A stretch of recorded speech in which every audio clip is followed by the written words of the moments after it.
మణికంఠ తక్షణమే సమాధానం చెప్పకపోతే నీ అంతు తేలుస్తాం చట్టపరంగా అని కూడా మనం చేస్తున్నాం. ఇష్టం వచ్చినట్టు రాజకీయ నాయకుల మీద నువ్వు రౌడీ షీట్లు ఓపెన్ చేస్తావా?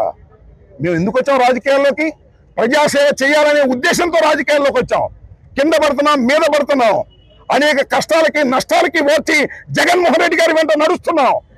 మీరు ఆంక్షలు పెట్టండి, ఆంక్షలు మేము తిరస్కరిస్తేనో మేము ఆంక్షలు పాటించకపోతేనో ఆ చట్టబద్ధమైన కేసులు పెట్టండి, ఎదుర్కొంటాం. రౌడీ షీట్లు ఓపెన్ చేస్తారంట. ఇక నేను మర్డర్ కేసు పెడతాను అలా డెడ్ బాడీ దొరకంగానే.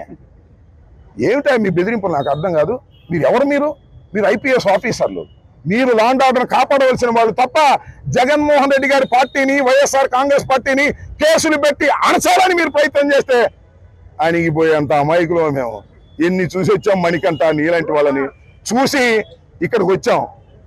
ఎన్నో కష్టాలు పడ్డాం, నష్టాలు పడ్డాం, ఓడాం, గెలిచాం. రాజశేఖర రెడ్డి గారి వెంట నడిచాం. రాజశేఖర రెడ్డి గారు అన్నమాట ఎన్ని మీటింగ్లకు వెళ్ళామని ఎప్పుడైనా కేసు పెట్టారా? రాజశేఖర రెడ్డి గారు అన్నమాట ఇన్ని మీటింగ్లకు వెళ్ళాం, ఎప్పుడు కేసు పెట్టలా. జగన్మోహన్ రెడ్డి గారు అన్నమాట ఇన్ని మీటింగ్లకు వెళ్ళాం, ఓదార్పు యాత్రలో కేసు పెట్టలా. పాదయాత్రలో ఇన్ని మీటింగ్లకు వెళ్ళాం, కేసులు పెట్టలా. ఇవాళ కేసులు పెడతారు. ఎందుకో తెలుసా?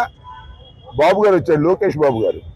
ఆయన చెప్పి నడుస్తున్నారు ఈ సర్వశ్రేష్ఠ త్రిపాఠి, మణికంఠ, ఆయన హరీష్ కుమార్ గుప్తా. ఇదంతా ఒక కోటరీ అయ్యి పోలీసుల్లాగా వ్యవహరించడం లేదు, వాళ్ళే రౌడీలాగా వ్యవహరిస్తున్నారు. చట్టం చేతిలో ఉంది కదా అని వారి చేతిలోకి తీసుకునేటటువంటి ప్రయత్నం చేస్తున్నారు. ఇది అన్యాయం, అక్రమం. పోలీసు వారికి మేము సహకరిస్తాం.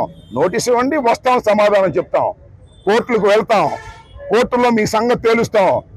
కేవలం హరీష్ కుమార్